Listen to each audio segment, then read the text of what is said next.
Just after 3 in the morning on November 29, 1944, the American submarine USS Archerfish fired 6 torpedoes and sank the 71,000-ton Japanese supercarrier Shinano. This was the remarkable story of how a single submarine, led by a previously unremarkable captain, brought down the largest warship then afloat. The story began years earlier. Shinano was initially designed as the third ship in Japan's Yamato class of massive battleships. But after the devastating Battle of Midway in 1942, the Japanese Navy decided to convert her into an aircraft carrier while she was still under construction, with a planned completion in early 1945. The transformation into what would become the largest carrier ever to sail was a massive undertaking. Once completed, her enormous hangar was expected to carry up to 170 aircraft, serving as a hub for the maintenance and support of an entire fleet. The design was ambitious and powerful, something the Japanese Navy grew increasingly desperate for as their wartime situation worsened through 1944. With hopes of shifting the momentum of war, Shinano's completion was fast-tracked to November 1944. This aggressive schedule demanded an intense effort from workers at the Yokosuka Naval Shipyard, especially as American B-29 bombers began reconnaissance flights over Japan. The war against Japan's economy and military was entering a final ruthless phase. Fearing Shinano might be spotted and bombed, the Navy became determined to relocate her to a safer anchorage. Shinano was rushed through builders' trials on November 11th and hastily commissioned into the Imperial Navy just a week later. On November 28th, she was ordered to leave Yokosuka and sail to Kure in the Inland Sea. Her captain, Toshio Abe, was deeply uneasy. Only 8 of her 12 boilers were working, and many safety tests including airtightness of her compartments were incomplete. He requested a delay, but it was denied due to the risk of remaining in port under the threat of air attacks. Shinano departed that afternoon, escorted by the destroyers Isakaze, Hamikaze, and Yukikaze.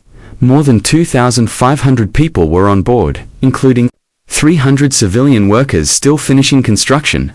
There was no air cover, so Captain Abe planned a nighttime voyage to avoid detection by American submarines.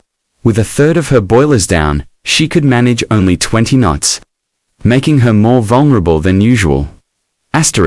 That night, as the Japanese group passed out of Tokyo Bay and began zigzagging southwest, the American submarine Archerfish surfaced after spending the day underwater.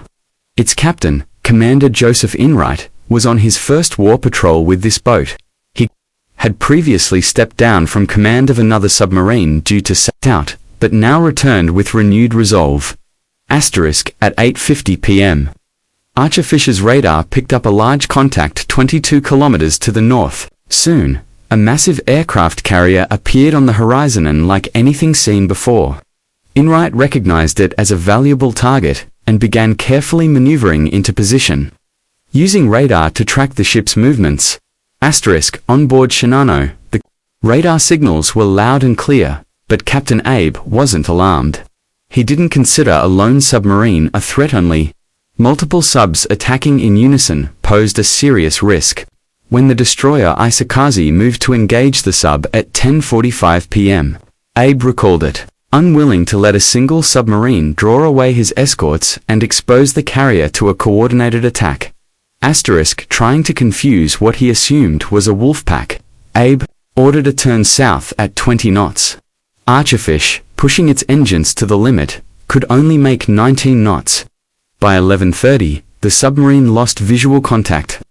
Unable to keep pace, Enright chose to stay his course, hoping Shinano would turn back toward him. At 11:40 p.m., Shinano did just that.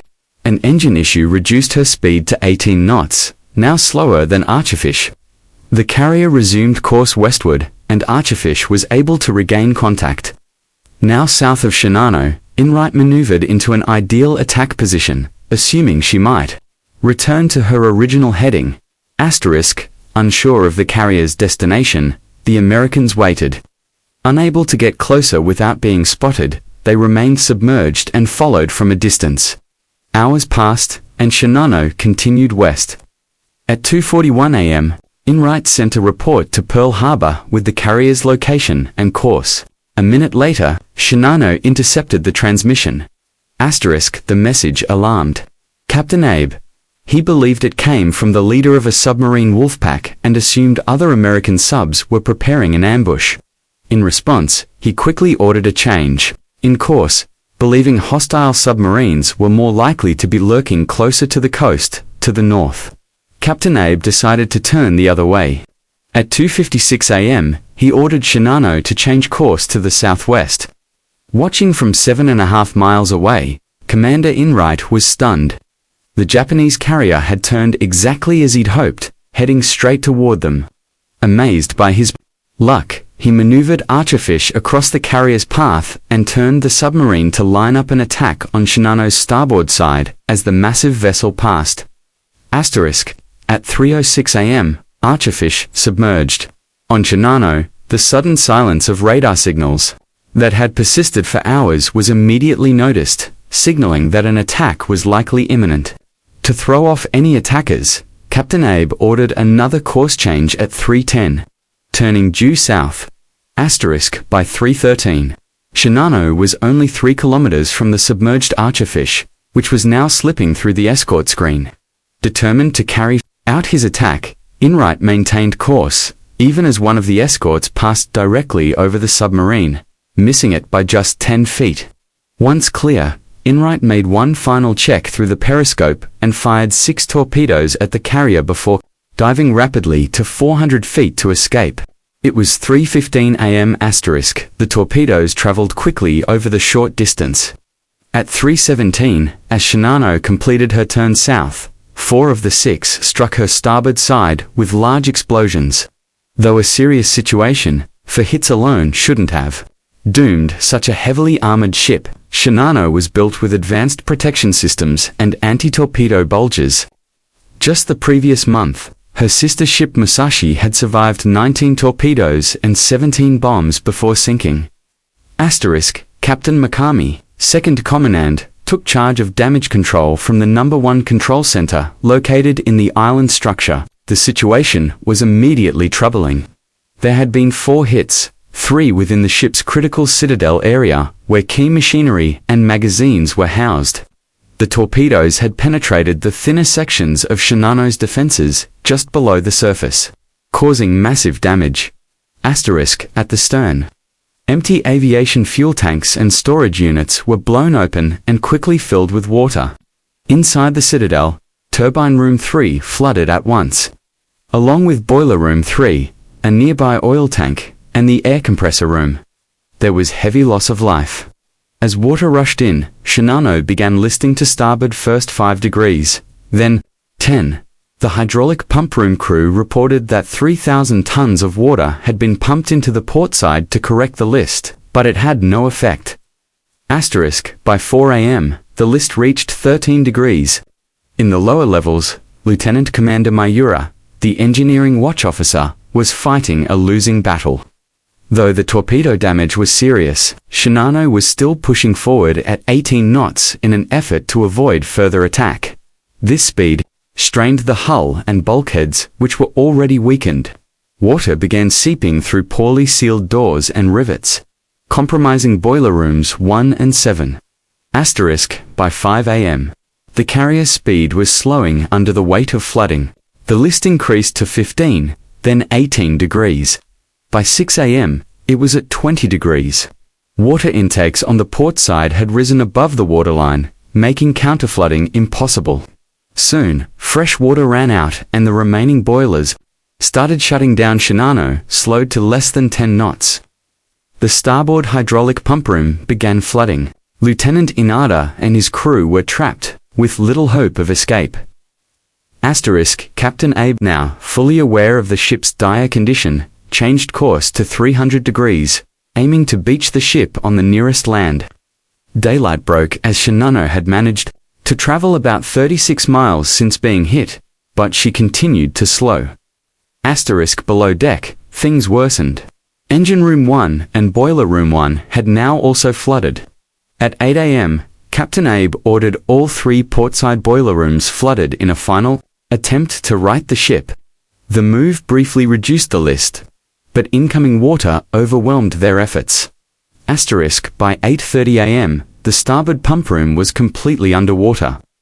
Just before being overwhelmed, Lieutenant Inada used a voice pipe to address the bridge, saying he would go before them and pray for the ship and crew.